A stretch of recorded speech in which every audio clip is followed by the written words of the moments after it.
Greetings, everyone. Welcome to the 18th lecture of Rest in Belief. In our previous lecture 17, we confirmed that the church in the middle section of the book of Acts was not a pure grace church, but the Samaritan transitional church, where Jewish signs and Gentile grace were abnormally mixed together. And in lecture 5, we criticized the fatal error of extreme dispensationalism, mid-Acts, that attempted to interpret all 13 of Paul's epistles by lumping them together as one. What horrific contradictions arise if we place all 13 letters on the same line and read them simply because Paul wrote them? 1 Corinthians, which encourages tongues and miracles, collides head-on with Ephesians, which proclaims that we are sealed only by the Holy Spirit without such signs. This is the real reason mid-Acts collapsed. There is only one key to resolving this contradiction and overcoming their limitations. Even the letters written by Paul, the apostle to the Gentiles, must be split exactly in half based on the dispensational boundary line of Acts 28:28. Only when we rightly divide and study the 6 early epistles, written when the conditional law of "to the Jew first" was still alive before Israel completely exited the stage, and the 7 later epistles written during the pure Gentile age, do the puzzles of the Bible finally fit together. Therefore, in today's lecture, we will independently analyze these early epistles, 1st and 2nd Thessalonians, 1st and 2nd Corinthians, Galatians, Romans, and thoroughly dissect the reality of each book, showing why these letters must be a precarious manual for a transitional church rather than the pure age of grace. Let's examine them one by one. First is Galatians. The Galatian saints who were saved by the gospel of grace preached by Paul, vainly wavered and abandoned that pure grace for another gospel shortly after. Why did they do that? Was it simply because they were foolish or lacked faith? No. Look at the shocking scene in Galatians 2:12. Even the great apostle Peter, who had been eating with the Gentile saints, slyly withdrew and fled the moment those of the circumcision from Jerusalem appeared. Even Peter, the chief disciple who brought 3,000 to repentance on the day of Pentecost, was forced to tremble under the overwhelming authority of the Jerusalem headquarters and thousands of years of Judaism that were still alive at the time. If even the Apostle Peter stumbled backward in that terrifying fear, how much more so for the Gentile saints who had just been saved? The Gentiles at that time had no Bible of their own, nor a massive temple. When Orthodox Jews appeared before their eyes like spiritual orphans, backed by the pre-Acts 28 law of "to the Jew first," how much must they have looked like perfect ones or spiritual elites? In this spiritual inferiority, the Gentiles were completely deceived. Being saved by grace is only the foundation. In order for us to reach a higher spiritual level like those Jews, we must be circumcised in our flesh and keep the law of Moses. This horrific regression occurred. Thus, having begun in the Spirit, they voluntarily degraded into slaves of an abnormal law, observing days and months and times and years. Galatians 4:10. Galatians is not an ordinary letter simply correcting a single doctrine.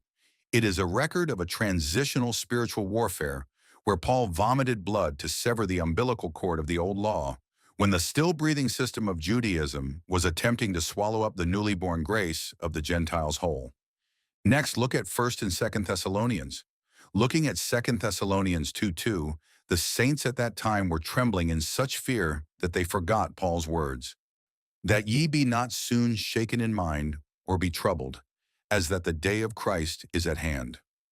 Why on earth were the pre-Acts 28 saints trembling in anxiety as if the end of the world was coming immediately? That era was a time when God had not yet completely cast away the Jewish nation, because the clock of the Great Tribulation was only temporarily paused by the martyrdom of Stephen.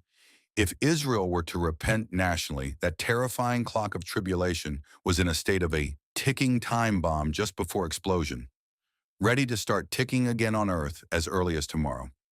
The reality of the early Samaritan church was that no one knew when the Antichrist might appear. However, everyone, the true purpose for which the Holy Spirit caused the Thessalonian epistles to be recorded, was not simply to inform us of the happenings of that time. These 2 books are a manual for the future Samaritan church that will be left on earth to pass through the first 3.5 years of the tribulation after our pure Gentile grace church is raptured. That is, those who, like Demas, love this present world, departed from the pure Gentile church, and are left behind in the world. Then why did the Holy Spirit intentionally divide Paul's letters into two books, the first and second epistles, to reveal this to those who must endure this terrifying first 3.5 years? Because it provides two necessary perspectives, heaven and earth, required to survive the same tribulation. First Thessalonians speaks of the hope toward heaven. This book cries out to those left behind enduring terrible delusion and persecution to hope for heaven. It is a book presenting the sole hope of the rapture, being rescued into the air before the time of Jacob's trouble. However, Second Thessalonians speaks of the warning on earth. This book exposes the horrific delusions they will actually face on earth before being rescued. The son of perdition, sitting in the temple in chapter 2 calling himself God, is not a metaphor meant to frighten us in the present age of grace. It is a naked reality and a survival manual that the left-behind tribulation saints must absolutely discern. What about Romans, the most logical of them all? The mainstream church calls Romans the completion of Christian doctrine of grace, but chapters 9, 10, and 11, the very heart of Romans, strictly deal with the spiritual state of Israel. Look at Romans 11:11. But rather through their fall salvation is come unto the Gentiles, for to provoke them to jealousy. The very content of Romans records that the reason salvation went to the Gentiles was to provoke the Jews to jealousy. Added to this, Romans 11:18 urges the Gentiles not to be arrogant, stating, "Thou bearest not the root, but the root thee." Everyone, please think about this calmly. Would we, the magnificent physical body of Christ planned from before the foundation of the world, be called for the sole purpose of stimulating the jealousy of the fallen Jews? Furthermore, is the pure Gentile church a subordinate entity that must forever be supported by relying on the Jewish root? Absolutely not. This passage perfectly explains the unique limitation of the Samaritan transitional period prior to Acts 28, where Gentiles were used as a temporary catalyst and a grafted branch to aid in the restoration of the Jews. But there is evidence far more fatal than this. Look at the warning in Romans 11:22. Behold therefore the goodness and severity of God, toward thee goodness, if thou continue in his goodness, otherwise thou also shalt be cut off. Everyone, is this the doctrine of pure grace today? Can a member of the physical body of Christ revealed in Ephesians be suddenly cut off from the body overnight because of a wrong action? It is absolutely impossible. Then why must the Gentiles in Romans tremble in the fear that they shall be cut off? The reason this was recorded is that the Gentiles prior to Acts 28 were not yet revealed as the perfect body of Christ, but were merely transitional grafted branches, temporarily grafted onto the decaying roots of the Jews on a conditional basis. Romans is by no means a doctrinal manual of the age of grace. It is an unstable document of a transition period, clarifying the precarious transfer of leadership between the old shell of Judaism and the newly grafted Gentiles. Finally, let's tear apart the reality of the Corinthian church, which the charismatic churches of today envy so much. Miracles of tongues, prophecies, and healings poured into the Corinthian church like a waterfall. Was the reason miracles poured out because they were faithful and spiritually mature? No. On the contrary, Paul harshly rebuked them as carnal babes. The real reason miracles were rampant there is perfectly proven by 1 Corinthians 1:22. For the Jews require a sign. In order for the gospel to spread, it first had to pass through the medium of the Jews, and those spiritual gifts were the temporary device God permitted to persuade the Jews who would only believe when they saw signs with their own eyes. Therefore, Paul drives a wedge in 1 Corinthians 14:21, accurately quoting the prophecy of Isaiah 28. With men of other tongues and other lips will I speak unto this people.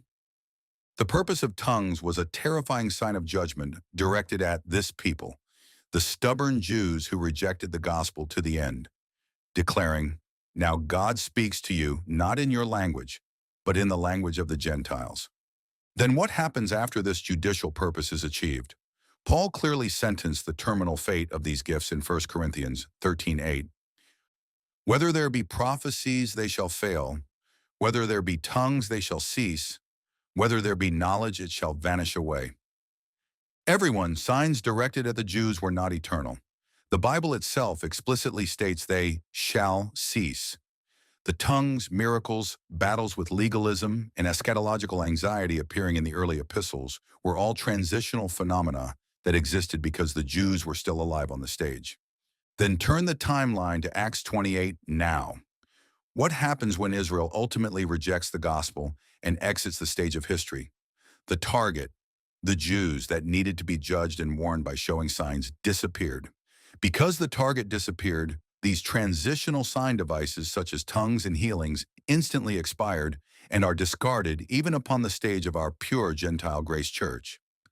The physical evidence that this doctrine is true appears exactly in the latter years of Paul's ministry.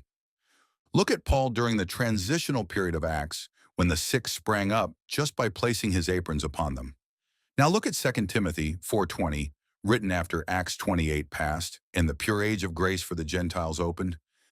But Trophimus have I left at Miletum sick. Everyone, Paul, who raised the dead, leaves one of his own co-workers behind, unable to heal him. And immediately following in 1 Timothy 5, instead of laying hands on Timothy to heal his stomach ailment, he strictly gives a medical prescription, saying, use a little wine. Was it because Paul's spiritual power diminished? Was it because Paul became corrupted? No. As soon as the Jews, the target of the signs, exited the stage in Acts 28, the Samaritan sign device known as miracles of healing was recalled from the earth. Therefore, in today's pure age of grace, where the Jewish filter has been removed, mimicking the Corinthian church and seeking tongues and healing miracles is nothing more than a horrific scam that destroys the timeline of the Bible. Then from whom do these tongues and healings still being practiced in this age actually come? Did God give them? Today, by dividing Paul's 6 early epistles, we decoded that these letters were the transitional manual of the Samaritan church. However, for these saints of the Samaritan church, where law and grace were mixed, a doctrinal shackle far more terrifying than tongues was fastened upon them. In our next session, Lecture 19, I will clearly show you the spiritual identity of the church revealed in these early Samaritan church epistles. I will expose the reality of that terrifying dispensation, how the status of a wife, who can be divorced at any time for committing fornication, as Jesus warned, is a terrifying conditional system, and how fiercely they had to cling to works to maintain their salvation. Rest in belief, establishing the framework of the ages. Please look forward to the next lecture. Thank you.